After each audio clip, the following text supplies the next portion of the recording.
Today's lecture is the transition into the main theme, the focus of this year's summer school, which is data-driven heliophysics. In the first part, the first 3 days, the first 2 days of the school, we saw an introduction to the guiding principles, physical principles, the underlying concepts for heliophysics. And yesterday was the transition connecting the underlying physics to the observables and essentially using various measurement techniques for proxies of the physical parameters of interest. Today, I want to talk about and give you really an overview of data analysis in the context of inverse problems. And overview is really the key word because this is a subject, when we talk about data analysis, is the subject of hundreds, perhaps thousands of textbooks, hundreds of courses being taught at various institutions. So the objective here is to reduce many of those elements into a unifying theme that will have applicability, and hopefully you can relate in some context to some of the things that you do. The next 3 lectures, meaning the next beginning morning lectures of the next 3 days of the school, will focus on machine learning. And you have seen the organization. The first one is focused on supervised learning based on data, training data, labeled data, and then it moves into generative machine learning. And then finally, it focuses on exploratory data analysis, some statistical concepts. However, the topics that I'm going to talk about today, if you open a book, a textbook on machine learning, oftentimes you will see that a lot of these topics are included in textbooks on machine learning. However, I'm making that distinction because what we're not going to do today is essentially use some training or labeled data to do some sort of prediction, some sort of a generalizing function based on some data, whether it's supervised or unsupervised, that you will be able to generalize that to a broader set of context. That's the focus of what I consider machine learning, even though some of the topics I'm going to talk about here in the context of, for example, statistical estimation theory or detection theory are often included in textbooks on machine learning. Okay, so first I want to talk about scope. We're talking about data-enabled discovery or data-driven discovery. And I want to immediately make it clear that when we talk about data science, it's a topic that's very broad and that has many important aspects that we're not going to be focusing on here today. So what you're looking at here is what's known as a data cycle or data life cycle. This is something that we generated about 10 years ago as part of an activity, an SF activity called EarthCube. But as you can see, it's divided into these cycles. So for example, the first cycle being collection, storage, and management. And yesterday's presentations talked a little bit about that, about the actual acquisition and collection of those measurements. And of course, it has important topics of how you would represent data, store data, process data, calibrate data, that we're not talking about that. The first talk of yesterday alluded to the significance, the importance of that, and at how many different functions and how many team members are involved in doing that. And then the middle part being, let's see, is there a cursor on the screen that I can move, or is it just a pointer? Just a pointer. Okay, so the middle part, or down in the bottom, data analytics is what I'm going to focus on today. Okay, in fact, not only today, but for the remaining 3 lectures that I will be giving. And what are the topics under this subset? So we're talking about mainly today, I'm going to talk about the computational, mathematical, statistical, and algorithmic techniques for modeling high-dimensional data. Okay, that's the focus of today. And of course, later on, we'll talk about the topics such as learning, either statistical, machine learning related topics, inference, prediction, discovery from data, those types of topics will be coming up in the next few days.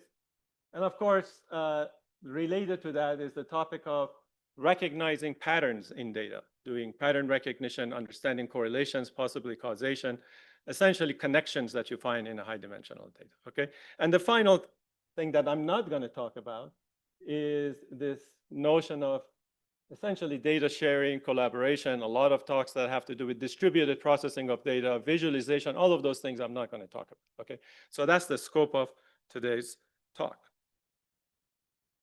So what I want to do, as I mentioned, is to aim at unifying some of these themes, because otherwise I would have to just go through some subset, perhaps selective subset of different topics. But I want to talk about the unifying theme in the context of state space abstraction. In other words, a mapping between physical parameters and observations. And a useful underlying model for that is the model of integral equations and its corresponding differential equation model. I'll talk a little bit about some taxonomy of inverse problems and solutions and the issues that arise in dealing with them. And I will talk about stationary inverse problems first, essentially when you have some data, but for some duration of time, and then you try to extract information from that.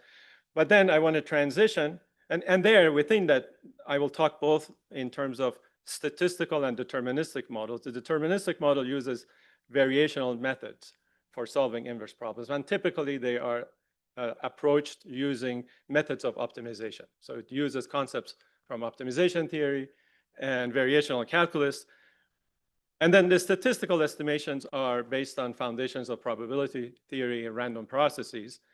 And in terms of background that I'm assuming, I recognize very well that you come from diverse training in your undergraduate and your graduate programs. We have people from physics, from astronomy, astrophysics. We have people from engineering, various disciplines.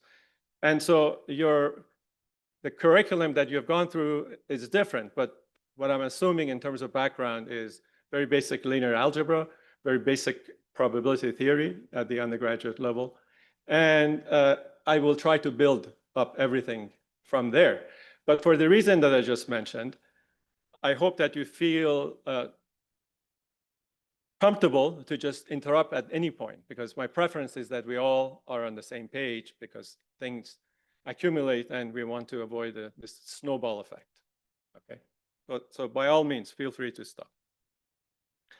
I will talk about some of the computational aspects. In other words, things that are, the ability to be able to obtain meaningful solutions in meaningful time. So iterative techniques and some of the optimization methods are relevant there. And then I want to switch for the last part, talking a little bit about a dynamic model, meaning a time-dependent model. And what that really means is that you want to be able to come up with a solution of analyzing your data as a function of time as new data arrives, or a model that's essentially time dependent. So your solutions change as new data comes in. Let me start at the very beginning. What we are talking about is the most general model is nothing other than just the functional dependence. And I'm going to focus our attention in finite dimensional space.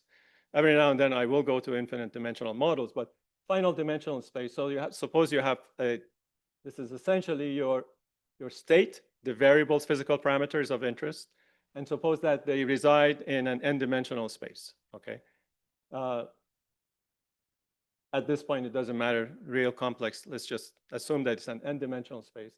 And there's a mapping, a forward mapping by some operator, call that A, into the observation space, okay, call that Y. It's an m-dimensional space in general. And of course, the functional mapping, you can just write it in the standard form. But what are some examples? I want to tell you some examples, but then I want to go to the presentation that you saw yesterday morning by David Malaspina, which really spent a great amount of time going through a broad class of observables as related to us. So examples are, you've already seen this, temperature, density, composition, electric field. And all of these, for example, could relate to a spectrum. In the way David talked about it, it was essentially a distribution function, right? That 7-dimensional functions. And that you generate, and then of course the moments of that distribution function, but you end up with things that might look like Gaussians or similar type shapes. And then you can extract parameters such as velocity, such as temperature, composition out of those. But it could also relate to not just passive measurements, but it could be active measurements, for example, radar. And if you work in ionospheric radar, again, you have the case where the Doppler spectrum will give you the information that you need. So that's an example of the mapping. A class of mappings between state and space that I'm showing here as an example in the context of those of you who work in the ionospheric physics.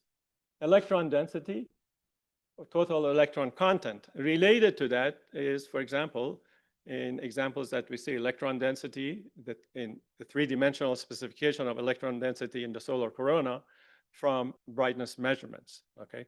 So the idea, and I'll show you the specific mathematical model, but you have a projection, an integrated quantity with some measurement diversity, and you want to pull out the third dimension somehow.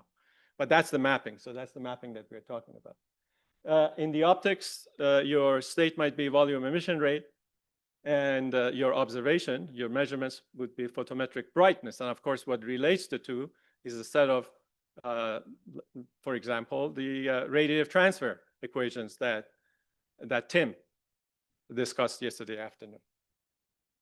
Okay, can you, let me see, if you could possibly, yeah, before I go here, can you possibly switch to the slides? And yeah, so I just wanted to remind you, I had a very nice conversation with David at the end of his lecture. I want to show you some of those lectures to remind you of what we're talking about here. So here's an example of the observables, and what you can do is essentially from computing moment and of course some processing, obtain the information of interest. He went through this, for example, of types of things, density, velocity, temperatures, and a listing of here, for example, properties, density, the zeroth moment, velocity, first moment, temperature, second moment, and many other types of observable state space mappings that he talked about that are listed over here, okay? But there's also something very important that he mentioned that I'd like to echo, and that is the following, that if we want to practically measure any of these, there are many intermediate steps, okay, that we have to be mindful of if we want to do anything meaningful with the final data. There was a nice discussion about that. In fact, during the questions and answers, what is the philosophy? Do you store the level 0 data, just the voltages or the number of photon counts, or do you provide calibrated data to the community? Do you provide process data, inferred quantities? So all of that is very interesting. But what I want to really emphasize here is just look at the number of types of things. So you're starting, for example, from the source, the voltage level, the digital number. Then you go from there to packetizing that digital number, storing it, transmitting it, receiving it, which is non-trivial, right? The telemetry, and then calibrating it. That calibration is a very important topic related to some of the things we want to talk about. And then storage, and then finally, the last point here is what I want to talk about, right?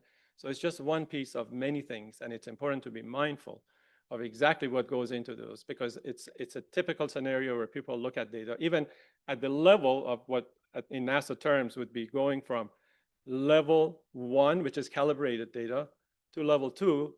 And unless you really fully look under the hood, you might interpret results that might overexcite us and think about, oh, we saw something, a feature, whereas it could just be an artifact of not really fully appreciating the details. And so this is a summary of that. And I think the final point that, let me just make sure that I captured what he was saying. Yeah, this is the point that I wanted to emphasize. So what he said, which I echo here, is that it's important to always hold a healthy skepticism of all data sets, or in summary, trust but verify, okay? So can you switch back? Thank you. So what's a general framework for being able to represent or model the state space abstraction? I want to talk about at least the way I am formulating my thinking of the different categories. The first one is really this column is what I'm going to focus on today. And what that means is that we have some observations, we have some data, and the goal is, given a set of observations and a forward model relating the state to the observables. That's exactly what I gave you as an example. You know, radiative transfer equations, whatever that, or instrument response function, okay? All of the details that go into being able to characterize the instrument. And the goal is to determine the state parameters, the physical parameters. And of course, there are challenges associated with that, and that's really what I'm going to focus on today. Is the system invertible? You have a forward model that maps the physical parameters to the observables, but what can you say if you start with the observables and you want to pull back the physical parameters? Well, there has to be some notion of invertibility, okay? For example, if we talk about the final dimensional model representation, what does it mean to be able to invert a matrix? Very simple concepts. And what does that mean in our ability to be able to infer meaningful physical parameters? The middle one is what I would refer to as the very important task of simulation, or based on essentially numerical analysis techniques. You solve large-scale finite difference, finite element spectral methods based on the governing physical equations to say something to essentially simulate the environment, the physical environment. And what is the goal there is that given initial conditions and forcing parameters, generate simulated state parameters. And of course, there are challenges there, as those of you who work in that domain very well know.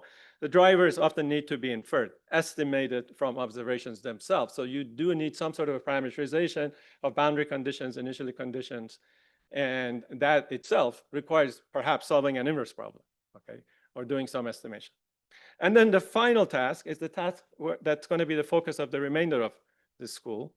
And that has to do with learning. What I'm showing here is really the more classical formulation of what people used to think of as learning in the context of the state space or input-output model, which was referred to in many communities as system identification.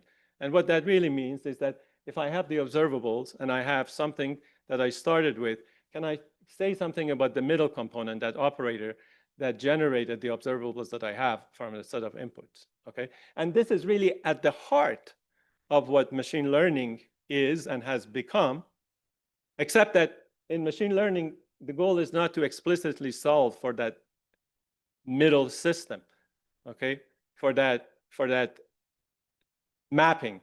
You explicitly solve for parameters. You parameterize that mapping, and then you solve for those parameters, because the goal is to essentially be able to generalize so that when new set of data come in, you will be able to predict what the corresponding output is going to be like. But that's really what we're talking about. Okay, so that will be, by the way, the subject of exactly what I described. How do we do universal function approximation using, for example, layered perceptron, deep nets? How do we do that? Why do they work? And that will be the focus of tomorrow's lecture.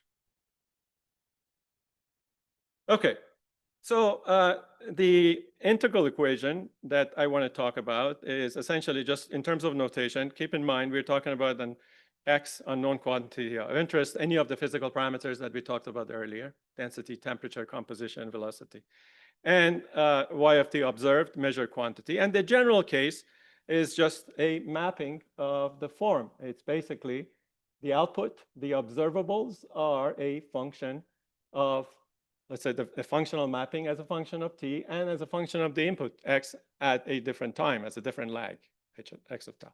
And of course, this is the general case, it's nonlinear.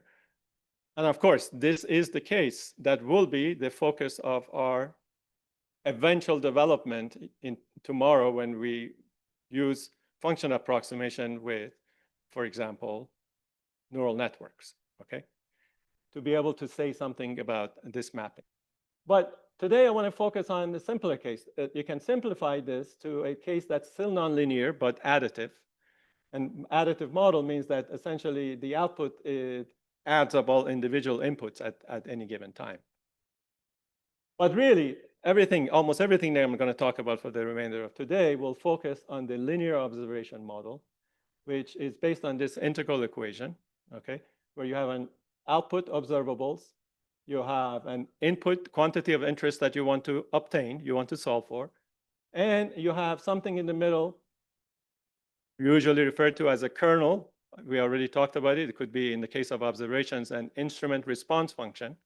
All of the things that we talked about, all of the points of, for example, in the case of optical or radiation measurements, this corresponds to a radiative transfer model, and it may not be linear for that case. It may apply to the more difficult, challenging case.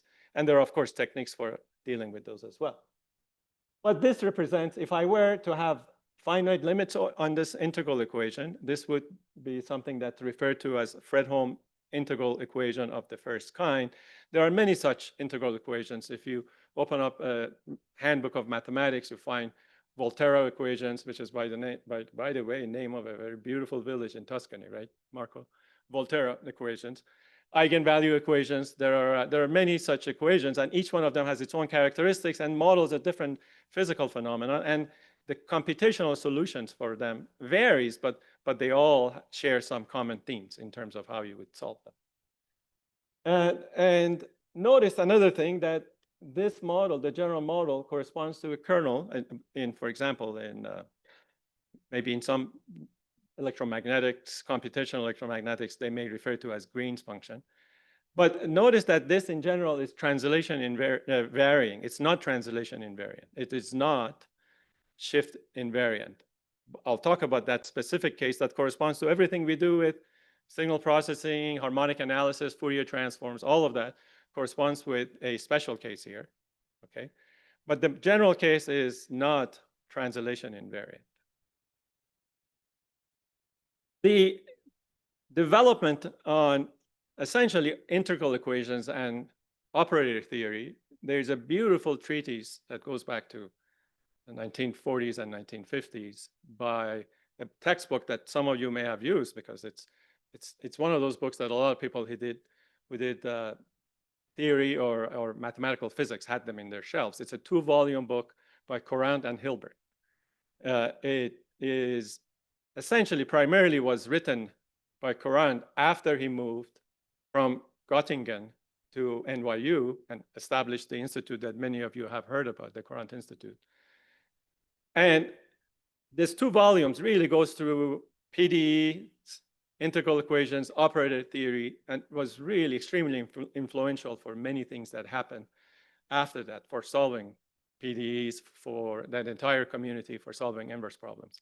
And apparently, the story goes that it was primarily written by Courant, but because he felt that he was so much influenced, so significantly influenced by his advisor at Göttingen, David Hilbert, essentially the 2 volumes appear at Courant and Hilbert.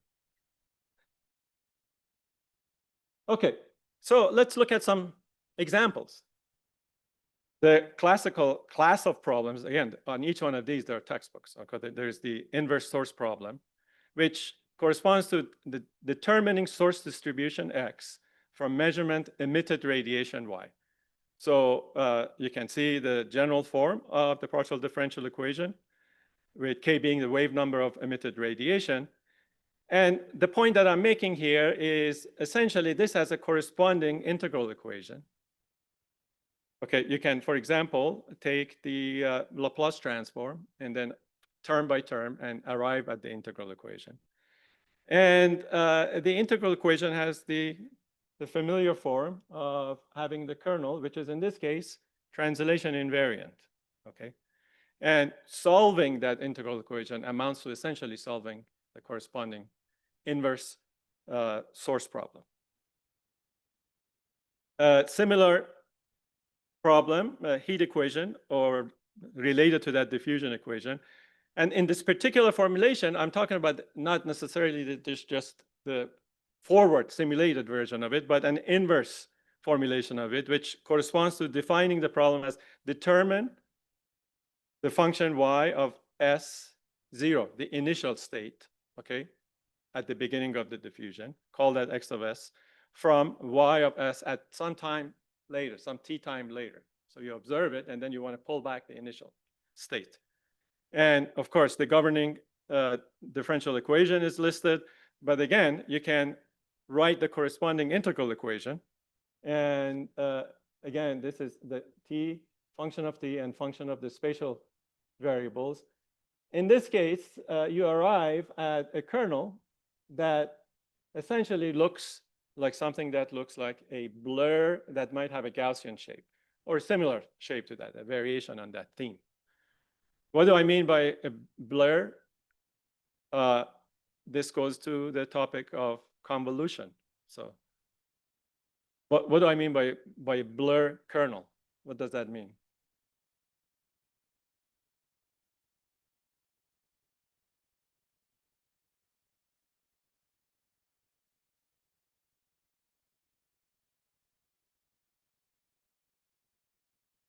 Exactly. So the blurring effect, I mean, whether it's 1D, 2D, or 3D, we are talking about, or n-dimensional. In this case, we're talking about really a three-dimensional blur kernel as a function of times, three-dimensional in space, and it develops, evolves in time. But what it means is that essentially you are performing the operation of convolution with that kernel, which means you shift the kernel and you run it through your data, whether it's one-dimensional, two-dimensional. And that convolution, there's something special about that. What is special about convolution? Why do we even talk about it? What does it signify? And I want to move to the next one to just kind of give you a hint at why that is important. Why does it come up in so many contexts?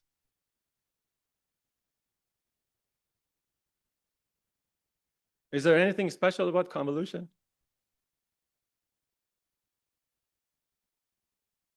Yes. Okay. So what you just talked about is what's referred to as the convolution theorem, which is the operation of performing a Laplace transform. In fact, let me just specifically go over what you said in this example.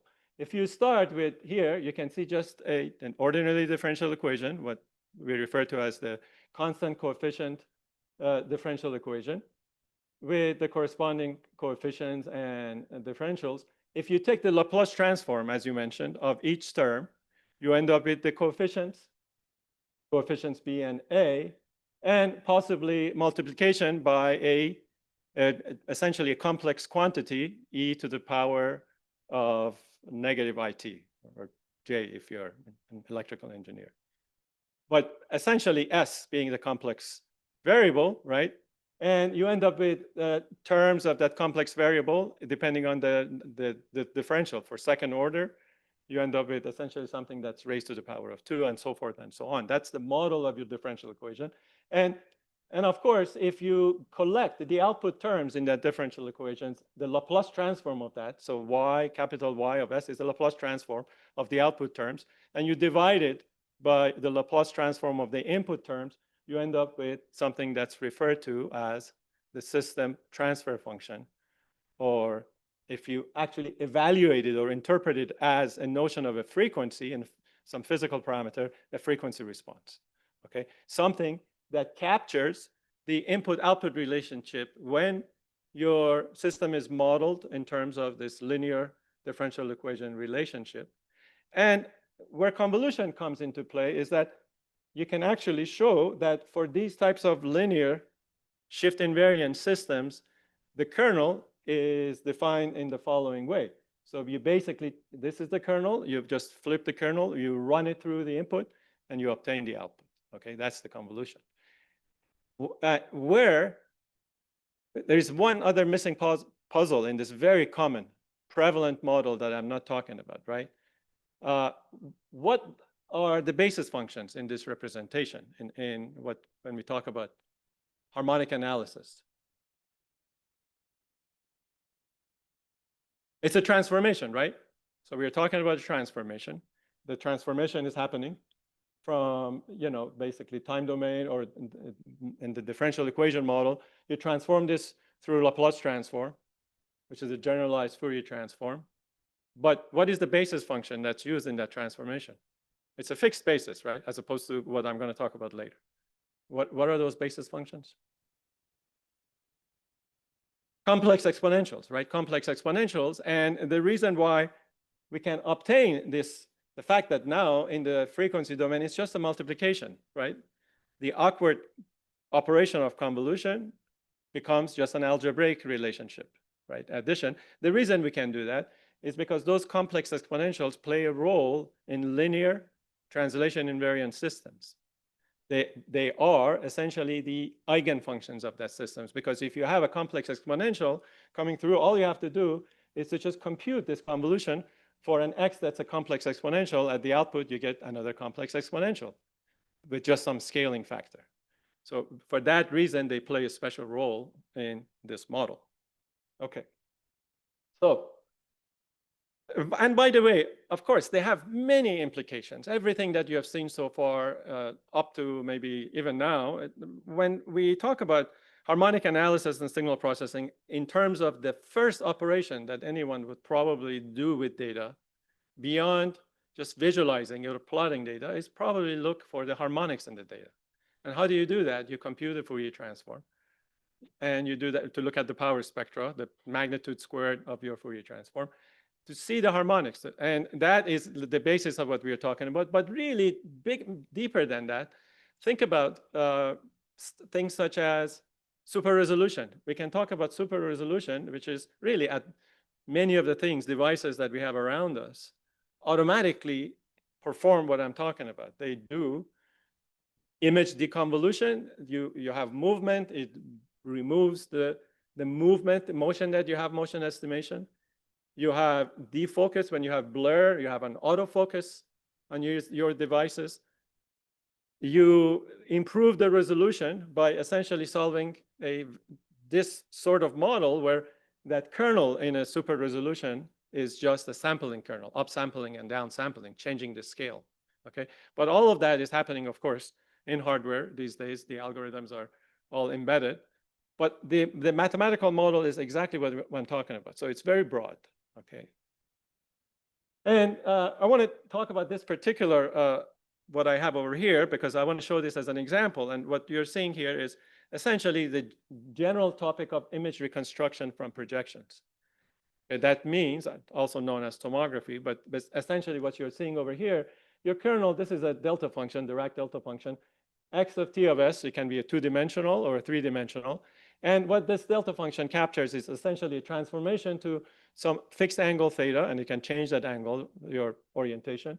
And then you have a set of projections, parallel line projections or strip integrals in the discrete approximation of that, where you're just integrating either all the incoming photon in the optical regime or X-ray. It doesn't matter what it is in radio, but it essentially gives you the ability to now, from a set of lower dimensional measurements, which are these projections, reconstruct the higher dimensional quantity. Okay, so that's a model that also is related, inherently related to, again, a much broader class of interesting problem known as aperture synthesis, interferometry being one of them, which you have heard about yesterday, right? Just doing, for example, in the context of array radio astronomy, right? Where you correlate the outputs of the antenna and you get samples in the 2D or 3D Fourier plane, and then you invert that, you invert your sampling to get the original image back. So all of those fall into this category, and really that's the goal of why I want to talk about something that's unifying, because what I'm going to talk about is that all of them deal with the same computational issues, and that's really the focus of what I want to say for the rest of today. So this only shows that I have the integral equation model, but I want to be able to compute this thing, so I need to work with the discrete model, a finite dimensional discrete model. The actual measurement, what I have on the left-hand side, the y, are typically inherently discrete themselves in the process of data acquisition. Data acquisition meaning that if I have a CCD, it's already pixelized and it's discrete. Each pixel gives me a discrete set of collected photons as a function of time, or energy channels in the sensors that we talked about yesterday. But the right-hand side, which is, for example, the 1D or the 2D or 3D physical parameters that I want to solve for, they're inherently, it's nature, they are typically, not always, but typically continuous, right? So, but they need, if you want to solve for them, they need to be discretized somehow. And that discretization is not something that we should just accept that, okay, just use whatever method, because it has implications, the way we choose that discretization. Implications, because that essentially says something about where we're looking for solutions. Those of you who do simulation numerical simulations are fully aware of that, all of the conditions for how you would discretize your solution. But typically, how do you do that discretization? You basically do some basis expansion, okay? You do a basis expansion. What are some of the typical basis expansions that you have? If you're looking for physical quantities that you're reconstructing as a functional space, they could be just these, what's known as Haar function, which are just pixels with indicator functions one at a time. So an orthonormal basis, okay, where you have one for each individual pixel in 1D, 2D, or 3D. And then that is the basis expansion that you have. But of course, you can generalize this. And then finally, you arrive at really what I want to talk about, which is this vector matrix representation and solving this final dimensional inverse problem. And again, the details of what is the kernel? The kernel is embedded, meaning that you have these essentially mappings. Each row column of your H matrix represents the relationship between the state and space. And of course, in the more realistic model, you have some noise. And again, I'm not concerned about whether the noise is additive or multiplicative, because of course, it can be quite complicated depending on the specifics of the problem. Sometimes you have to really be concerned about how to model that accurately and to represent things. But the additive model, there is a reason why. It's not just because it's simple to deal with, it's because it really captures a lot of scenarios. And that has something to do with, for example, with a Gaussian model, right? And I'll talk a little bit about what's the significance of that? Why is it that we always talk about Gaussian noise before anything else? Here's an example of data. So what am I talking about data? So here, if you look at, these are chronograph images, okay? MK4 in particular. But this is a two-dimensional projection of a 3D electron density in the corona, okay? Just like the model that I just talked about. And it's a 2D, so how is this going to be a Y? Remember, Y was the vector, it was a vector, X was a vector, and the mapping was a matrix. But all you do is just basically do a reshaping or reordering of this two-dimensional or any n-dimensional quantity into a vector, and we do that all the time. We're going to be doing that tomorrow and the day after in the machine learning lectures. But it's nothing other than just this embedding, a new embedding of a two-dimensional quantity into that one-dimensional vector or n-dimensional vector. And of course, what we need in order to be able to reconstruct a third dimension that's hidden in that 2D projection, we don't have it's just is basically some sort of measurement diversity that can be obtained by many different ways. In this context is some notion of motion. We have different perspectives. That perspective can be, of course, obtained by a relative perspective toward the corona in this case, or it could be a motion. You know, for example, with stereo, with multiple perspectives. But it doesn't matter. The point that I want to make is that as long as you have measurement diversity, it doesn't matter what that diversity is or how it's obtained. For example, in the context of super resolution, that diversity is obtained. Do people know about super resolution? Where is that measurement diversity obtained in super resolution?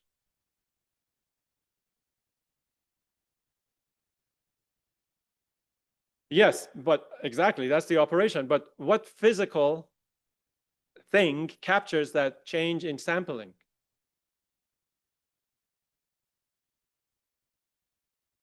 If you have just one snapshot on a camera, you cannot by itself, at least not in a simple way, attain higher resolution. But if you take that camera, move it to the right, move it to the left, move it up and down, move it around, you essentially have changed the sampling of that field. And that's the measurement diversity that allows you to perform super resolution, sharpen, improve the resolution of your image, right? Okay, and here's an example of just the fact that with these different perspectives and the fact that you have overlap, you're able to now, again, go back to a very similar type of, again, vector matrix representation. And it doesn't matter, again, I want to move away from the details of indexing and representation of this embedding that we're talking about. But okay, I want to now, for at least for the next 15, 20 minutes or so, talk about, okay, we have our model, discrete model, the vector matrix model, which, you put it in Python, you put it in whatever you like, MATLAB. And now you want to solve that problem. What are the issues for solving a problem like this? First of all, let's recapture what we were talking about. The object space is X. H is a mapping, a forward mapping from X to Y. And Y is the data space or observations, okay? And in general, typically the most common scenario is that this forward mapping to the unknown is a subset of the observables. The observables are a superset. It's a larger space, okay? Typically, that's basically what we're talking about.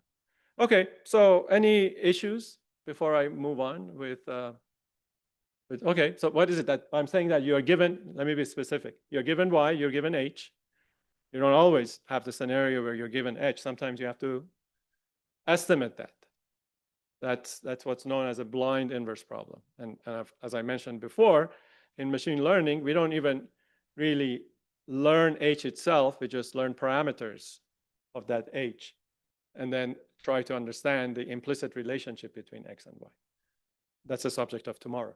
But assume for now you're given Y and you're given H and you want to find X. Any issues? Do you anticipate any issues? You can't be sure if the solution is unique. Okay, yes, uniqueness. Anything else?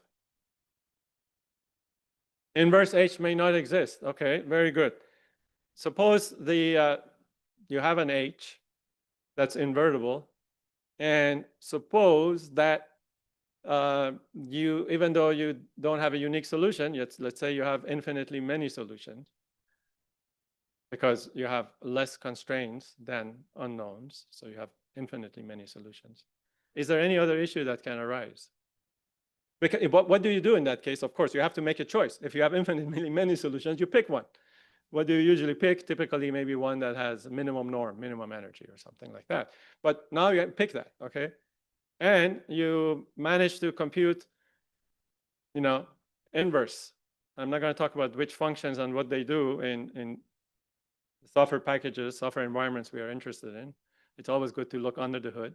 But suppose you can do that. Or do you see any other issues? Can you repeat that, please? Operator has to be bounded. Okay, very good. And what does that mean? That's a very good point. Can you elaborate on that?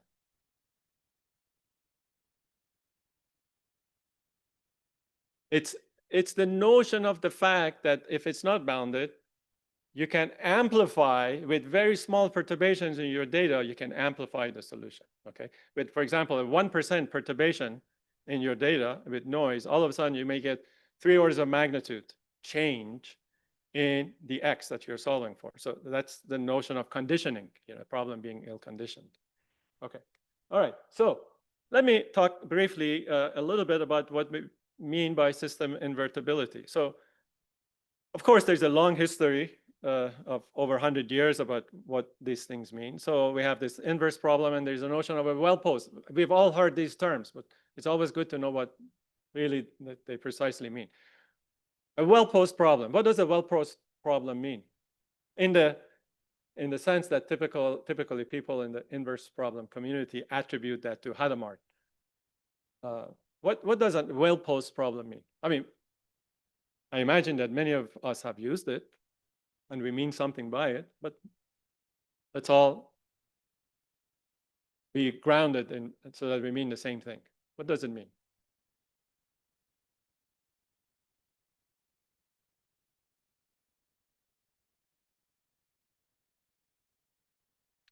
Certainly those two. The condition, the problem, the solution has to exist, and that's, I've written here what that means, okay? For all Y, all data observables in this mapping, you essentially have to have a existence, right?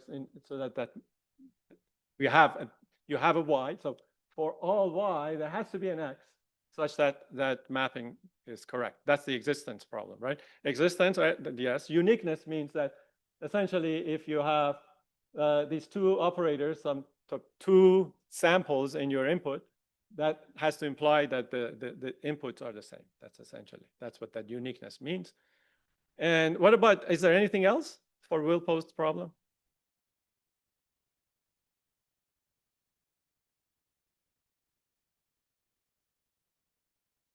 So we have a mapping from X to Y, okay? The third condition, the final condition for a will post problem, is that it has to be a continuous function. You cannot have a discontinuous function. Because if you do, we all know bad things happen with discontinuities. You know, that's why we have to invoke all of these special functions, delta functions, and many such things. So it has to be a continuous function, but that problem is taken care of automatically in the case of finite dimensional problems, because essentially it avoids, just because of the fact that we are dealing with finite dimensional problems, you don't have these discontinuities, okay? That's why people usually remember those two conditions as being the main one. But anyway, so I want to talk about, so what do we do? I've kind of listed, I've given away what it is that we do. So first of all, what is the implication? The implication is that if in a finite dimensional model, if we want to talk about the well post problem, solution existence, uniqueness, all of that, it means that we are essentially talking about a square matrix that's invertible and has no issues, right? So with the exception of examples that we use in classes and perhaps things that we construct as toy examples, that doesn't really cover much, right? I mean, in almost every time you take data, you're outside of that regime. And so you have an ill post problem. So that means you don't have a solution. It's not that I'm the bearer of bad news, but I think you all have experience with that. You plug something in, you don't get an answer that makes sense because it's an inverse problem that needs to be analyzed, right? And of course, sometimes people do heuristics and get things that look reasonable, and that's fine. But the solution doesn't exist, so what do we do? If we subscribe to the point of view that a question that does not have an answer should not be asked, as may be the case in certain practices, maybe in Zen Buddhism, then you basically say that it's better not to go there. But of course, if you're a scientist, a data scientist, a statistician, or anyone, you always, especially an engineer, you always want to settle for the next best thing, an approximation to a solution. You don't have a solution, but you want an approximation. And so the question is, what does that approximation look like? And in what way can we pick an approximation that is, that, you know, we can have a handle on it, maybe even a bounds on its performance, okay? And of course, these are some of the things that we are familiar with. The least squares is what deals with the problem of solution existence. And I'll talk about it briefly. Uniqueness, I already alluded to that, picking one of those infinite different solutions with the smallest energy. And stability in the notion of the fact that the bounded operator, you probably can quantify how bounded that operator is using the notion of a condition number. Okay? So the final thing about this discussion I want to say is that there's a difference between an ill-post problem and an ill-conditioned problem. Ill-post problem, it just deals with the definition of existence and uniqueness of solution, whereas ill-conditioned problem has to do with the bound on the operator. Okay, how much noise can amplify things. Okay, so very briefly, just revisiting these things a little bit in more detail. Case one, the exact solution. What does that mean? What's the implication? The null space of the operator is just this zero, right? What does null space mean? Just, you know, it's just a review. I'll just say it. Is the set of all input that produces zero output. Okay, so all this means is that the only input that will produce zero output is zero itself. And so that's what essentially, what that means is that the mapping is injective. Okay. And that means one-to-one. We have full column rank. And excuse me, I'm talking about uniqueness now. That means that we have full column rank, uniqueness is satisfied, and the mapping is injective or one-to-one. Then the existent has something to do with the notion of the range. The range of the operator has to be the same as the codomain, which implies that the mapping is surjective or onto, okay? And that implies in the final dimensional case that we have a full row rank, and that satisfies the existence of a solution. And the implication is that the operator has to be square and full rank in order for us to have a solution, okay? Which is interesting, but it not really relevant when we deal with data. So case 2, non-existence, that means that the range of the operator is a subset of the observation space, okay?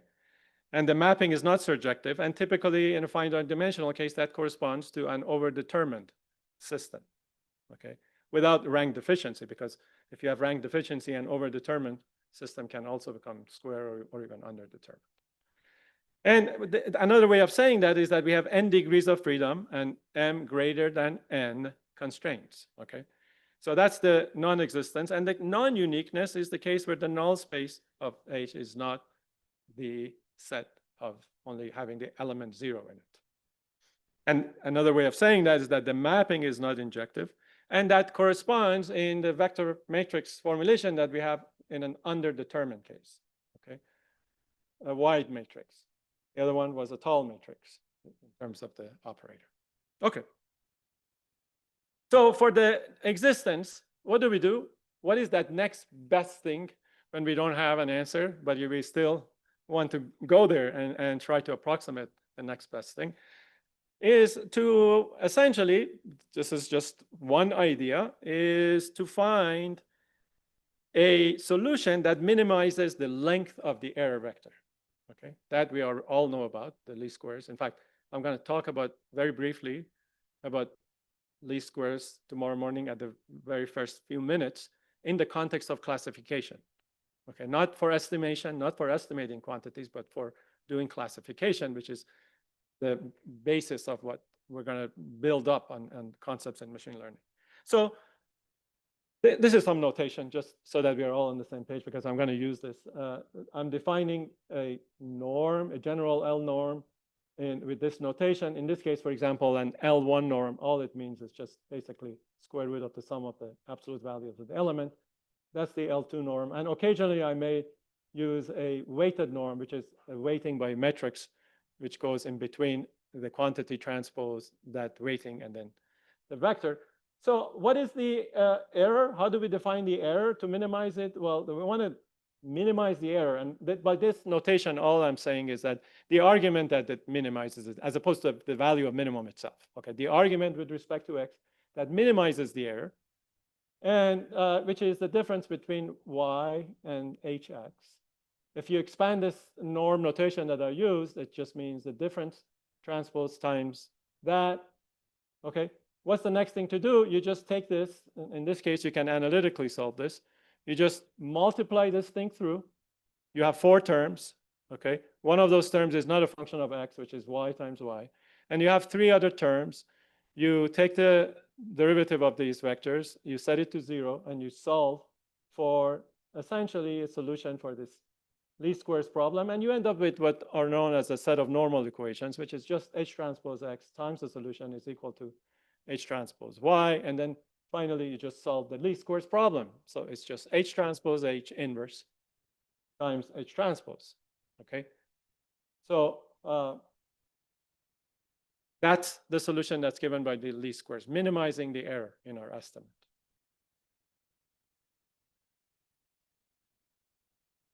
You can generalize, I mean, in this case, I'm using norm, defining norm in a Euclidean space, okay? But you can generalize that as something known as a normed space. Of course, in vector spaces, you have many different ways you can, there are certain properties that have to be satisfied. But we are only talking about the Euclidean space, in which case norm has certain properties that it satisfies, a set of properties, right? Is that what you had in mind or something? Yeah, so there is something known as a normed space. There is something known as a Banach space and Hilbert spaces. All of those are related concepts that essentially you check for certain properties that exist. But we're really talking about the simplest case where this is just a Euclidean space. So what that means is that the notion of a norm is nothing other than just essentially length. Like especially when we talk about an L2 norm, that's the notion of just a vector that shows us the length or the distance from the origin of the rate of decay.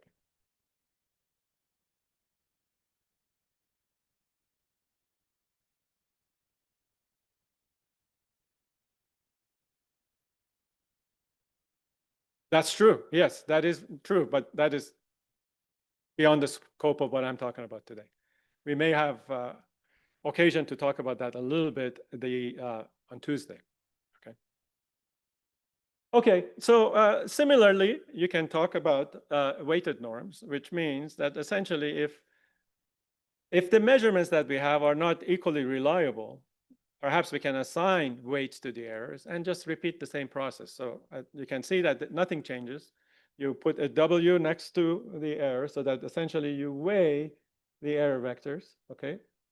And everything else just continues except that you have this W that multiplies the operators as well. And you end up with the similar form as we had before, except that things have this rating.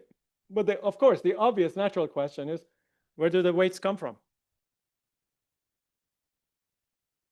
Sometimes we know ahead of time, right, which measurements are more reliable than not. But in general, what do? We use the knowledge of the average size, expected value, or moments, variances, covariances, and regardless of what model we have, we are not saying anything about what the underlying distribution, probabilistic distribution of the unknown is, right? Or the noise. We are not saying so far anything about what the noise is Gaussian, or error is Gaussian. But if we do, there should be some implications for what that optimal set of weights are. I'm going to show you that, but any intuition about if, for example, the error is Gaussian? Do we have any idea what the weights should be? Say that again. It's essentially the notion of exactly an inverse of a covariance of a Gaussian, right? So that, in fact, this is something that was determined by Gauss about 200 years ago in solving a least squares problem. In fact, the least squares problem that we're talking about numerically, and furthermore beyond that, the algorithm that many of you use for computing harmonics, fast Fourier transform, the FFT algorithm, were invented in calculations that Gauss made by hand because he wanted to compute the trajectory of a lost comet. So there was a comet that went away from the field of view and astronomers couldn't keep track of it. And people knew. He lived in Göttingen. I don't know if any of you have had the opportunity to visit his house. Yes. So if you remember, when you go to his house, not in the residential corridors, but in the main working area, the main house, right there at the center of it, there is a chair with a telescope looking up because, he had a lot of spare time. So in his spare time, he would be looking through the telescope. And so his astronomer friends asked him to help with the calculations of predicting these trajectories. And that's when he actually worked out these least squares problem and also the transformations of them. He came up with the method of just divide and conquer because the computations of a discrete Fourier transform would have been impossible to do numerically without access to a digital computer. But so because of that, he came up with a way of reducing those computations from n squared to n log n by essentially doing a divide and conquer to single point discrete Fourier transforms. And it wasn't until 150 years later when that algorithm got rediscovered by Cooley and Tukey in the 60s, except that it was fortuitous in the sense that it was almost at the same time as the invention of a digital computer. That's why it took off and caused the revolution that signal processing brought about in terms of digital world around us and the multimedia systems. So the actual choice of those weights have something to do with that, something that's special, that Gaussian distribution, the inverse of those Gaussian distributions, okay? The inverse of the Gaussian distribution by itself, of course, goes back before, but why is it that it comes up so much? In other words, we should always ask, why can't we model things with a Gaussian? What is special about Gaussian? And 2 days ago in a lecture, somebody alluded to that without maybe specifically telling you the details. Does anyone remember why we can model? Why does nature like a Gaussian density function? Central limit theorem, and what does that mean?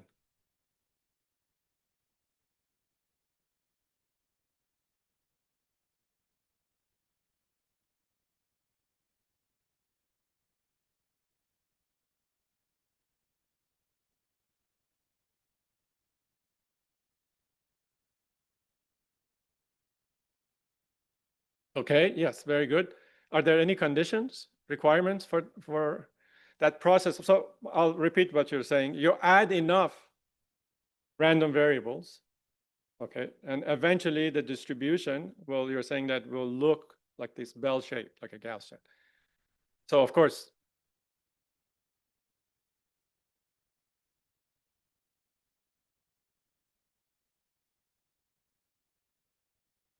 very good. So that's one of the conditions. The measurements have to be independent. So when you draw these samples, the random variables, there's one more requirement. Yes, yes, clearly you have to sample them in order to be able to essentially add these different samples, and whether you're required to sample them multiple times to make sure they're independent or not, the implementation doesn't matter, but the condition is that they have to be independent one way or another. But there's one more condition. What is that?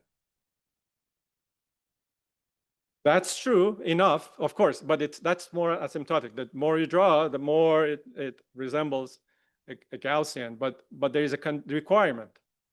First of all, what? Yes, do they have to be? What should the underlying distribution of these random variables be? Can you repeat that? No, it doesn't have to be. Okay, so you're saying Poisson. That's I can see where you're coming from. It turns out that in fact, the one way you prove the central limit theorem is by the limiting case of the Poisson random variables becoming a Gaussian. Yes, but it doesn't have to be Poisson. It just has to be. It's a looser condition.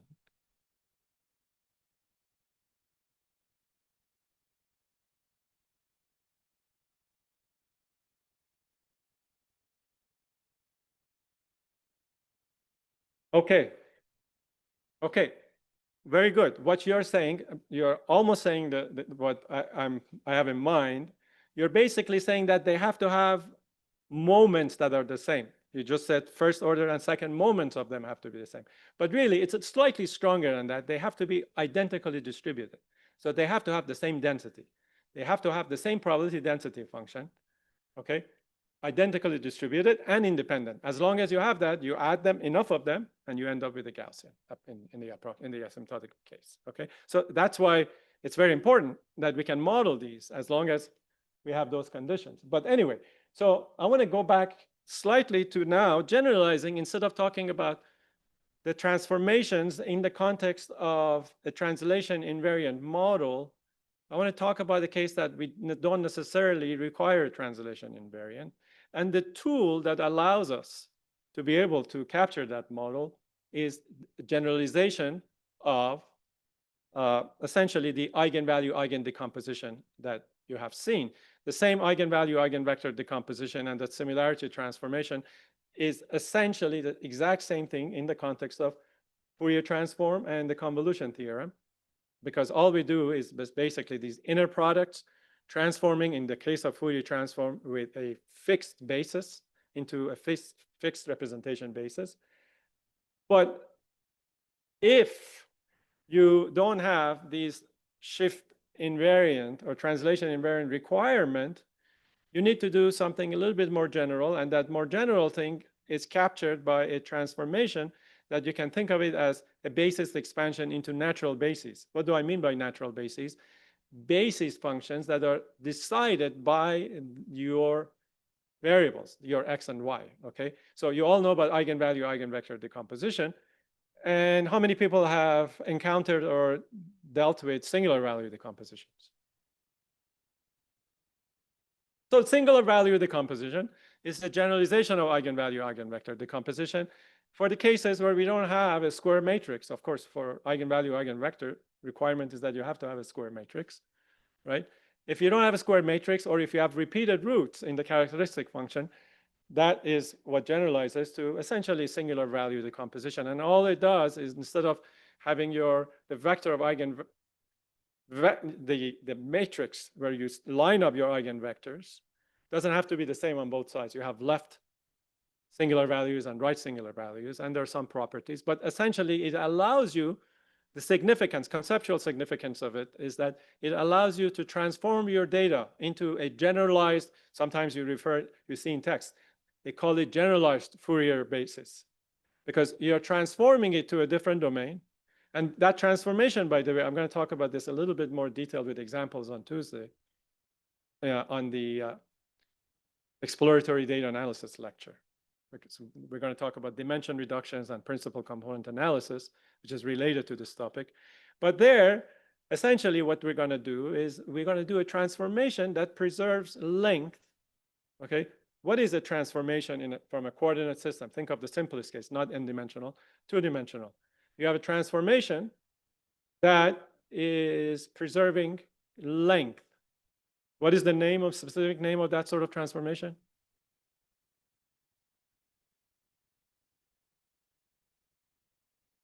It's a rotation, okay? You're at the origin, and all you're doing is that you're rotating your coordinate system, in 2D or in 3D at the origin. You're rotating it into a new coordinate that is decided, that transformation, exactly where that transformation is decided by your data, okay? And what that allows you to do now is to essentially reconstruct your ill-posed problem. And what you obtain is essentially a decomposition that gives you, this is how you decompose your operator, okay? And you can perform the inverse task, and this gives you something known as a pseudo-inverse. And by the way, some of these software, you just put p-inf or pseudo-inverse, and that's what you get. And what that gives you is a minimum norm least squares solution, also known as Moore-Penrose inverse, okay? You may have encountered that terminology as well. So it guarantees you that it's a least square solution, and it is the minimum norm solution. But it doesn't do much about the notion of conditioning or bound on the operator. It doesn't do that. And in fact, you can actually get insight about the fact that the solution is given by a form that has this inner product, right? But it's divided by these singular values or generalized eigenvalues. And you can see that you're summing over those, and these are ordered, right, from the largest to the smallest. And what that means is that in your decomposition, the small singular values, okay, if you have perturbations in your data, can blow up. And that's what gives you the notion of an ill-conditioned problem, where you get essentially solutions that are bogus, right? And you may actually get, oh yeah, I'm getting an inverse, it's computing it, it's a pseudo-inverse, but you're getting something that is not meaningful, okay? So how can we see that? If instead of just looking at a noiseless case, you look at a case where you get the decomposition I'll show you in the previous slide, and call that X, the actual true X, unknown. But that also has an added noise. You see that here's the noise term, the second noise term. W is the noise, okay? And noise has generally power in all directions, but sigma i's get smaller as I increases, and so you end up amplifying and blowing up the noise. So that's why you have to do something a little bit more clever and sophisticated in order to be able to get something out of your solution. And there are many ways of doing that. This is probably the most common way that even people who don't think about the analysis of these types of problems often use it and get reasonable results. I often come across in conversations where people in physical sciences, they show me a problem that they have, of this similar type, and they implement something like this, and it gives them reasonable results. What is this? What is this solution? Well, it's an iterative solution which essentially is based on cyclically projecting whatever the initial guess that you start with into a sequence of hyperplanes defined by the observation equations. Let me just briefly show you what that means. It's an iterative, it's a sequential guess. That means that you have to have an initial guess for your solution. It doesn't matter at this point what that is. It turns out that it does matter unless your problem is convex. If your problem is convex, the initial guess doesn't matter. But if it's not, which most of these aren't, then the choice of that has significant implications about what you get. But you start with an initial guess, and then you have an alpha. And by the way, that alpha is, you can think of it as a step size. Maybe that's what they call it in optimization theory. But in machine learning, it also has a name. What, does anyone know what they refer to in machine learning? Learning rate, exactly, learning rate. Because it means the rate at which you're essentially stepping through this function search for a minimum or for an optimal, okay? And so we are talking a little bit about machine learning, right? In fact, what I'm showing you is the most rudimentary algorithm known as gradient descent in optimization. If you take a course on optimization theory, the first few weeks, this is what they start with, and they do all of the analysis about convergence and computation. But essentially what we're talking about is that this is just the error, okay? The error at that fixed value that you have, the error term. And then this H transpose brings that error back into the unknown space. This is just data, right? It's a difference between data and that projection. And this transformation brings it back to the solution space. And then you have something that adjusts you from iteration to iteration, the magnitude of alpha. But notice that there's a negative here, okay? Does anyone know the reason for that? You can think of this as a gradient, right? You're on top of a mountain and you want to find the shortest distance to get to the bottom. And so you look at the gradient and you step down, and then you look at the gradient again and you step down. But you are actually, if you look at a function, just think of a simple function, you're stepping in the direction of the negative gradient, okay? And that's why you have that expression. So that you're doing just a search, okay? You're searching the function with, of course, implications for what that initial guess and your learning rate are. But nonetheless, you can get reasonable results. And there are also, the last thing I want to say about this is that there are analytical results, not just an approximation, that can show that such an iterative approach works in a way that the first solution that you get, as long as you start with a smooth initial guess, your first iteration gives you essentially an approximation that corresponds to a reconstruction with the largest singular values, the largest eigenvalues. The next iteration gives you a fit where, in like perturbation analysis, now you have the two largest components that you're approximating your function with. And then with the third iteration, so it goes from essentially the coarsest, but most, at the same time, the most characteristic representation of your unknown, and then slowly adds details to it. And that is the base. This result that I told you is just analytical. You can actually go through the derivation. But that also gives you an idea of the fact that how you slow down fitting to noise, oscillatory result is that you halt the iteration before convergence. In a very similar way that when you have a singular value decomposition, you can filter those generalized Fourier coefficients by truncating some singular values and only either truncating or damping, and then reconstructing it only with the set of singular values and vectors that correspond to the case that are not perturbed by noise. Of course, there's a trade-off, just like anything. What is the trade-off when you do just standard Fourier filtering? The trade-off is that you eliminate noise, but you also eliminate some signal. And of course, understanding that trade-off and how you can compensate for that is also a very important problem. Okay, I want to spend maybe 15 minutes about something that's going to help us with the upcoming machine learning lectures. Machine learning, especially the second one, second one being the generative models in machine learning, really use a lot of probabilistic concepts. We have to understand those concepts. So I'm going to use this as almost as a warm-up to what we're going to be using.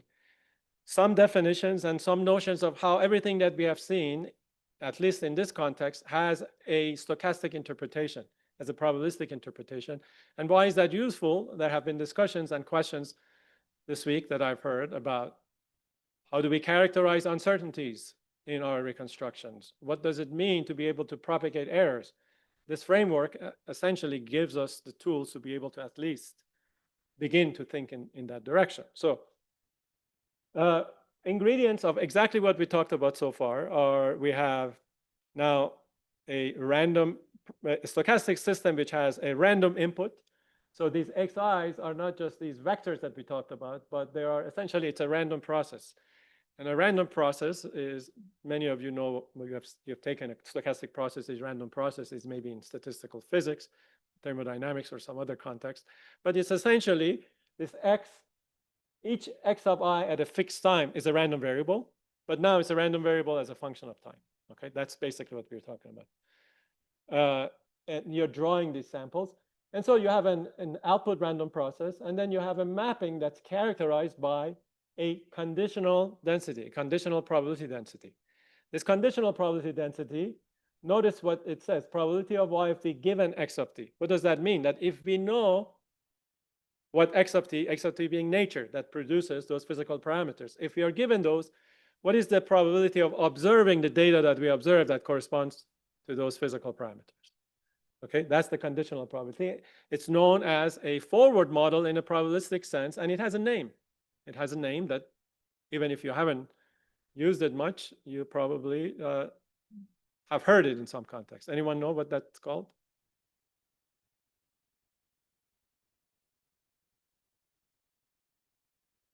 It's related to that, but we're not that far yet. It's a likelihood function. Okay? It's a likelihood function, and in fact, it will be used, it is used for example, in detection problem to do a likelihood ratio test, figuring out as a set of possible hypotheses which one has a larger likelihood. That's how you declare that you are detecting a class in a, for example, hypothesis testing setting or in a multi-class classification problem. But it's essentially what's known as a likelihood function.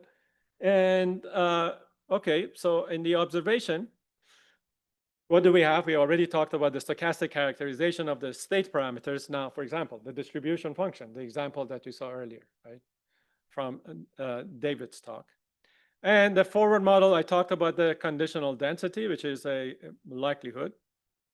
And the inverse of that would imply that now we want to solve for the opposite of that likelihood function, which is here, which is probability of the unknown or the solution given the observations y. This also has a name. Anyone know what that name is in statistical estimation literature? Okay, I'll tell you what the name is, but I want to know, just out of curiosity, how many people have heard it. It's called a posterior. How many people have heard what a posterior is? Okay, yeah, about half.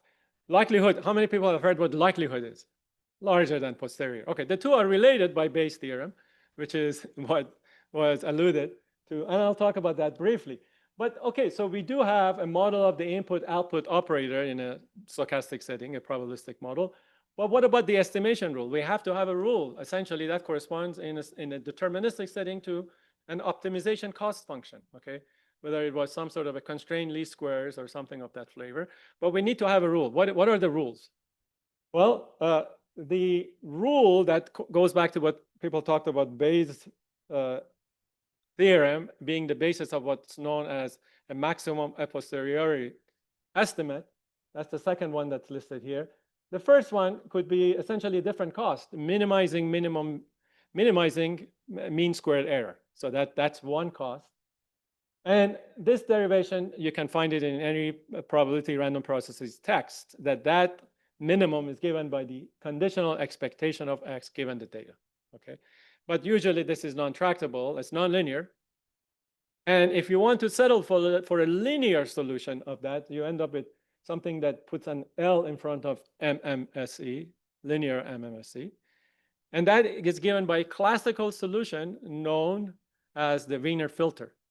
It goes back to a result that Norbert Wiener, during the World War II, came up in the context of an adaptive filter, okay, a filter that can adjust itself. And that was the result that's known as essentially a linear form of finding this estimate. Okay, so you have some data.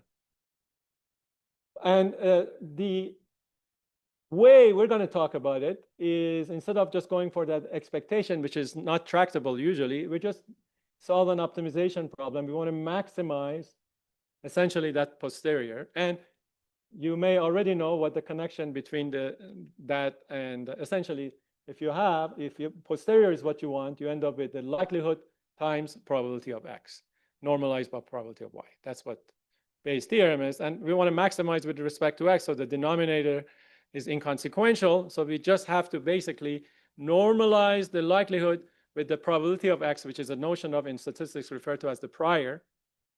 Okay, whatever prior notion of either the distribution or functions of the distributions we have. And then that allows us to do better estimations if we can trust that the notion of that prior. Okay, so let me just briefly talk about a few things here that have to do with, for example, the notion of this maximum likelihood and how it relates to least squares. Okay, by the way, you notice I've put ML there. Okay, this generation, if they see that, they will read that as machine learning. Okay, but for 100 years before that, in statistics, ML meant maximum likelihood. Okay, and still does if you talk to a statistician. But one has dominated the other in popular reference. But so what is the interpretation of XL? Again, we start from this maximizing the likelihood function, just as the name says.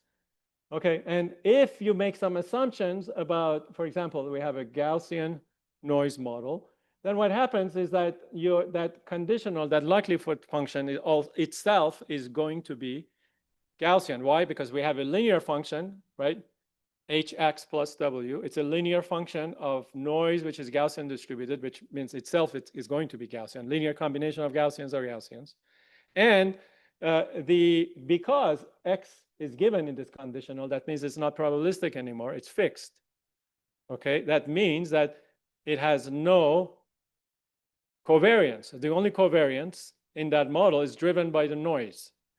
So you end up with, and the only thing that changes is that the mean of that Gaussian gets shifted by whatever the value of that operator times zero unknown is. So you end up with a Gaussian distribution that has mean operator times x and covariance, which is the covariance of your noise. Okay, that's the abbreviation. And I'm going to raise this. Essentially, this is just the Gaussian. Okay, that's the Gaussian form. I'm eliminating the factors that multiply the Gaussian because I want to maximize with respect to x. So I forget about 1 over square root of 2 pi sigma because it doesn't play a role in my optimization. So I'm just showing you the argument of the exponential. And then it takes the following exponential form. And now I'm just immediately saying that if I want to maximize this, I can also maximize natural log or log of that quantity. Why can I do that? What attribute of the problem allows me to just do that? I say I want to maximize it. Instead of the function, I maximize its log. Why? Well, but I'm asking, so it has something to do with the form of the log function, right? So if I want to maintain maximum, I'm doing a function search, okay? I want to make sure that whatever maximum I have in the original function, which is this exponential, will always give me the same maximum. So it has to be a property of the, yeah, Marco is saying it, I can hear it from him. It's a monotone function. It's a monotone function. That's why I can all of a sudden invoke this natural log here, okay, a monotonic function. So then by doing that, I just look at the argument, I list it this way, and I can put it back in the standard form. As you can see immediately, it's the same as the least squares a weighted least squares, except that the weighting is given by the inverse of these covariances. So a weighted least squares solution. So let me repeat it as a mantra. A model driven by Gaussian noise, a weighted least squares is the same as a maximum likelihood solution where the weights of that weighted least squares are given by inverse of covariances. Okay, so that's the thing to keep in mind. Sometimes you see in literature people refer to almost as if they're different things. You know, we're not doing this, we're doing that. But sometimes if you pay attention, you realize that they're doing the same thing. Now, you can generalize this. Of course, what's the advantage? I'm going to wrap up in 5 minutes, but what's the advantage of this formulation? The advantage is that now what we have inherent, even though it's the same result, the same solution, what just jumps out of it is we have an estimation of the error, okay, under the assumptions of that model. We can write the error between the estimate and the original, and then if you go through some algebra, about 4 or 5 lines of just these vectors and matrices, and sort things out, you'll see that the error can be written in the form of something that's a function of the operator, the covariance of the error and the noise, okay? And then if you compute the expected value of error times error transpose, which gives you the error covariance, again, you have a closed form analytical solution, which is just an inverse of the operator weighted by the covariances. What's the significance of this? This is a covariance. That means that the diagonal elements of this covariance, there are autoterms, they are variances. So if you have variances of your uncertainties of your estimate, what that means is that now you can map that to confidence intervals. Okay, so you can say something about how good your solution of this inverse problem is, which is important. If you think about it, you know, in physical sciences, you want to be able to say something about how, with what degree of certainty you know what you're claiming you know. Okay, so one last thing is that we can generalize this to a case where we have now a map estimate. This is what I was talking about. So with a map estimate, what we want is we want to maximize this posterior. And this is what Bayes' theorem statement is, that the posterior is related to likelihood. This term is likelihood. Instead of the unknown given observations, this is the observations given the unknown. This is the forward model, weighted by the probability of the unknown, which is the prior. And of course, there has a denominator probability of y that we don't care about here because we are maximizing with respect to x. Okay. And if you expand that, and of course, this is, you have a multivariate Gaussian with vectors and matrices. If you expand that, this is the likelihood. We just had this, and this is the prior model that we have. And you multiply the two, just like that expression, and you end up with, essentially with some simple algebra, you come up with a term that not only has this weighted least squares term, but it has a second term known as the regularization term, a term that stabilizes the solution in light of this unbounded operator, the case that where you're getting bogus results because of these noise amplification that you get from least squares, okay? Because least squares always will amplify noise. And this is the way you can essentially constrain that. And of course, again, you can come up with a solution that if you look at and compare it with the maximum likelihood or weighted least square solution, you had this term before the second term, but now you have an added term that corresponds to the prior covariance inverse of that. And it just, one way to think about it is that it improves the conditioning of your operator, your inverse solution, okay? It just gives you a more stable solution. Okay, this is the deterministic variational form of that same probabilistic formulation. They are equivalent. And the quadratic, so there's a quadratic cost. And I want to end, just because we are out of time. I haven't had a chance to talk about the dynamic formulation, but maybe I'll roll that into the remaining talks that are coming up. But I want to end with the fact that this particular solution has many interpretations in different communities and different names. For example, in statistics, this is what's referred to as a ridge estimator, okay? If I change the norm from a quadratic cost norm to an L1 norm, which becomes very important, as some of you have seen, in sparse models of the solution, when we have an underdetermined problem, we can either find a sparse solution or transform our inverse problem into a domain in which the solution is sparse, and then use something known as an L1 norm solution, which is a good approximation to an L0 solution. In statistics, that's referred to as lasso.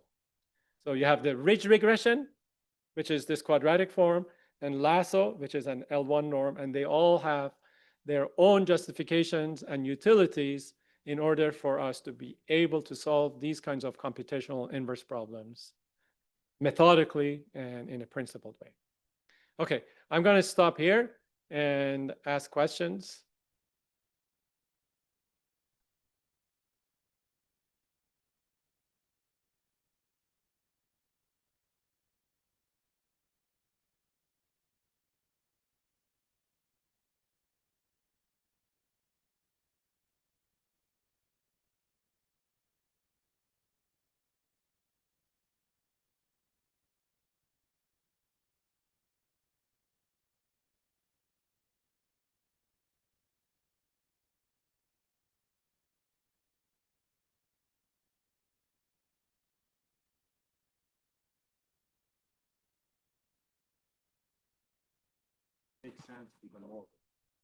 Yes, that's a very good question, and it's a common question that comes up. So there is a notion of, when you say error bars, if you assume that the distribution, the model is Gaussian, you can always map them to something known as a confidence interval. 1 sigma, 90-some%, 2 sigma, 60-some% confidence, right? But what people usually don't talk about is, what is your confidence in the confidence intervals? Okay. In other words, how do you know that what you're plotting as confidence interval is actually physically meaningful? And there's, of course, there's rich literature on what, if you just type in, for, let's say, GPT, uncertainty quantification, it will discuss two types of uncertainties. One that is inherent in the physical process of data acquisition, everything that we talked about, sensor errors and things. The second one is the error in the way we set up our estimation problem, the bias that we may have, which may cause an overfitting. There are methods for addressing those. Of course, it's beyond what we can cover.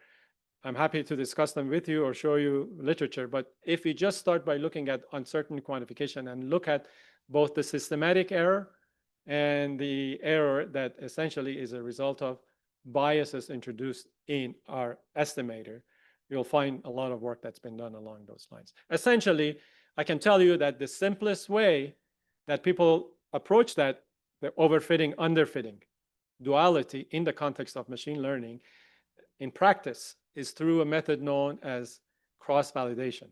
And cross-validation implies that you are actually going to go through obtaining those fits, your function fits approximations, not only with one fixed set of parameters, but you change those parameters. For example, if you have some training data, you remove some of that, you perform that estimation with a subset of your data, and then you somehow, either systematically or in a random fashion, you step through all of the data that you have removed, and you repeat that process. And that improves the estimate or the confidence that you would have in the confidence intervals. Okay, I just have one more question. Sure. Is there a way to minimize the number of iterations to, like, we're looking for a solution? Is there a way to minimize the number of and not a random way, like to move in a certain way to reach the solution faster? Yes, absolutely. In fact, that's a classical question and topic. If you take a course on optimization theory, they'll start.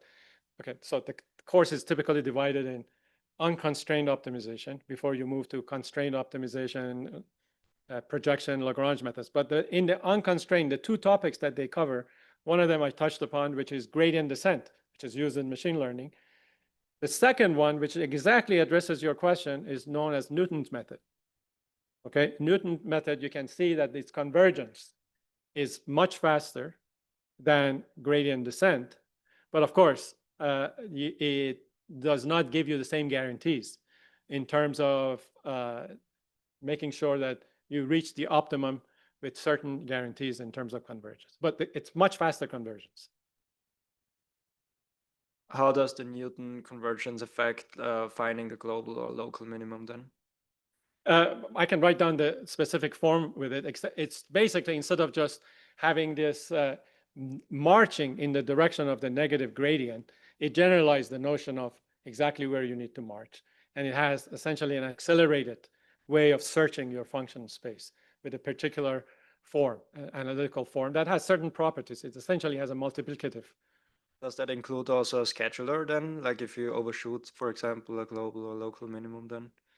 Yeah, that whole idea of overshooting, or what it means. So, by the way, overshooting can become a problem, regardless of regardless of whether you use Newton's method. Even in gradient descent, you can. That really is a function of. Can you guess which one of those parameters is a function of overshooting in the learning model that I had in the gradient descent? There is one parameter that decides the possibility of overshooting. Learning rate. Learning rate, exactly. If the learning rate, your step size is too large, you may end up essentially oscillating, in fact, forever and never reach the minimum. So you have to find a learning rate that's small enough that doesn't cause the overshooting, but you don't want to be too small, because then it becomes a slow solution. And there are methods, one particular classical method known as Armijos method, which adaptively determines the best learning rate by essentially trying to go at a little bit higher, larger step size than the initial one, and then checking to see if you have missed, if you overshot, and then it comes back. It essentially looks ahead and then adjusts adaptively. So yes, that's an issue. So you have to always pay attention to the parameters, and in particular learning rate. But you can always do analysis and guarantees for the specific form of your optimization problem.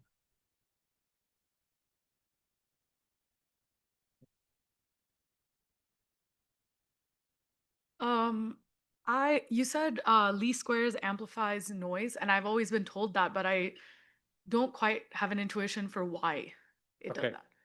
Very good. So the simplest intuition that at least helps me when I was first thinking about these problems is think of the simplest problem that least square solves, which is linear regression. And in 2 dimensions, it's what? It's fitting a line to a scatter plot of points, okay? So what does that mean? Now you have a bunch of points, just think of a scatter plot, and you want to fit a line to it. Now, if all of those points are coming from data that doesn't have noise, they would cluster, and they come from a linear model, a line, they will cluster around something that looks like line. And in a least squares, what is it that you are minimizing? You are minimizing the distance from each point to the line, right? So you're to total distance, sum of all of those errors.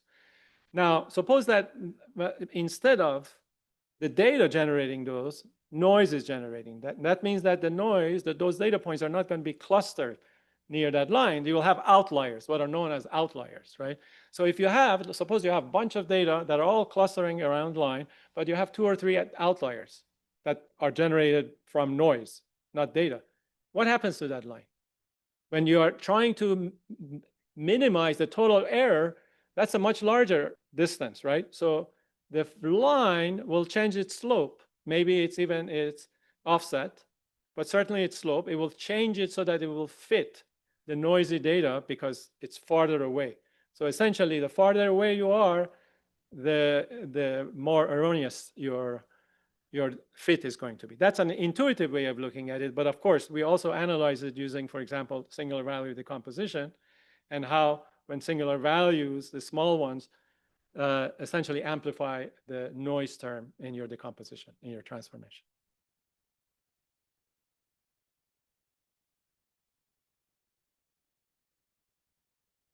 Yes. Sorry.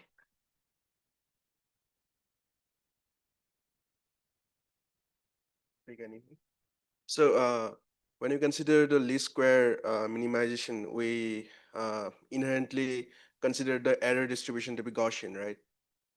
You don't have to, but if you do assume that it's Gaussian, what that means is that your likelihood function also becomes Gaussian. But in general, whether you should assume that or not, has to do with whether it's justified in the model that generates your data. We did that because I wanted to show the equivalence of a weighted least square solution is the same, exact same thing as a maximum likelihood solution, where the weights in your weighted least squares are the same as the inverse covariances under a Gaussian noise model. But you don't have to make that assumption. The more general one, of course, it could be any distributions or no distribution. Sometimes you may only be able to estimate moments of that distribution. So the error distribution could be anything, like it could be heavily tailed or it could have outliers as well. Absolutely. Okay. Yes. Okay. And sometimes you do need to take that into account in the way you solve your maximum likelihood problem. In fact, what you're just saying is the subject that I will start with on tomorrow's the first lecture on machine learning, because what we're going to do is we're going to start with regression, okay, for the first few minutes, which is familiar to all of you. But then we're going to generalize that regression to a case where that prior is not Gaussian, but it's Bernoulli. Why? Because we want to do a binary classification problem, which is known as logistic regression, okay? And logistic regression, and then we'll build up from the notion of a classification using logistic regression to something that allows us to have multiple classes.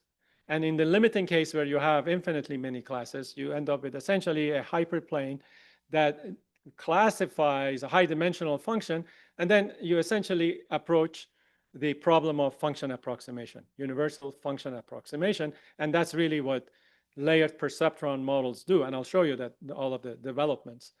Essentially, you end up with a case where you have these deep nets that can do function approximation based on the notion of these logistic regression, starting from logistic regression. And how does the L2 regularization affects the bias variance trade-off? Oh, that's a very good question. Maybe I should have said that. So the L2 regularization, the underlying idea is that you are willing to accept a bias in the interest of reducing the variance. In statistics, there's a fundamental trade-off between bias and variance. Whenever you increase one, you decrease the other, and vice versa. So the idea for even introducing that L2 regularization is that if you solve a least squares problem, you fit to noise if you have noisy data, and that means your variance is very high. You have a very high variance in your solution. And then you say that, well, that's not acceptable. I know that my solution is amplified by noise. It's not real. And the notion of the prior model that you have allows you to say that I'm willing to accept the bias in my solution if essentially in favoring the fact that I want to have reduced variance, reduced noise. And of course, it's important to have a handle on what that bias is. If you can handle that, and that's essentially the effect of introducing a bias, accepting, being willing to accept a bias, but wanting to reduce noise or variance.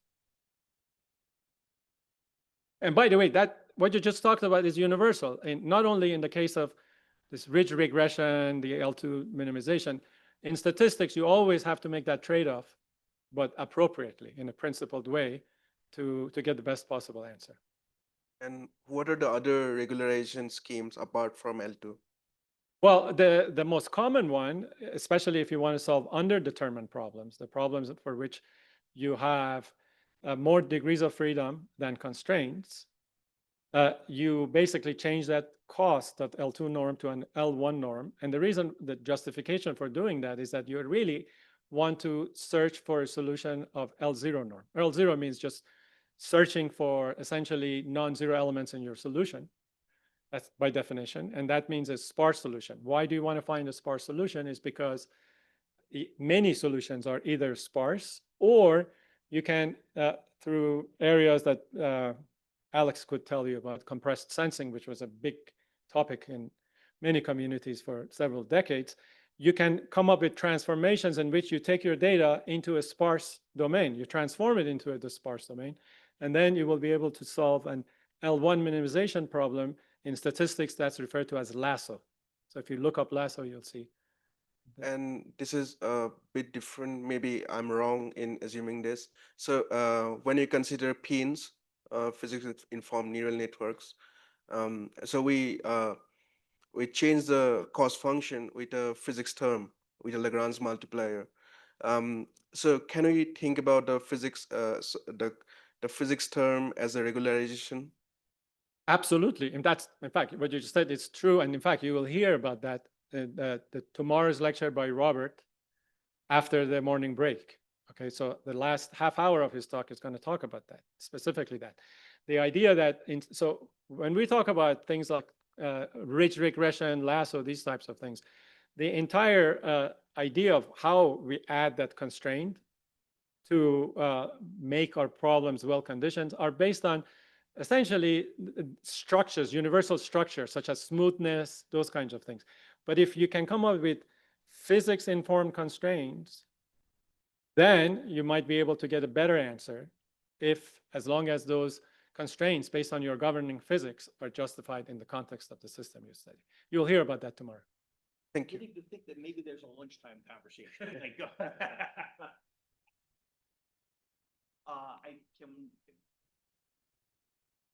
I'm happy with that. let's do a 10-minute break. Uh, Back before 10:30. Nick, I think Lika has either a comment or a question.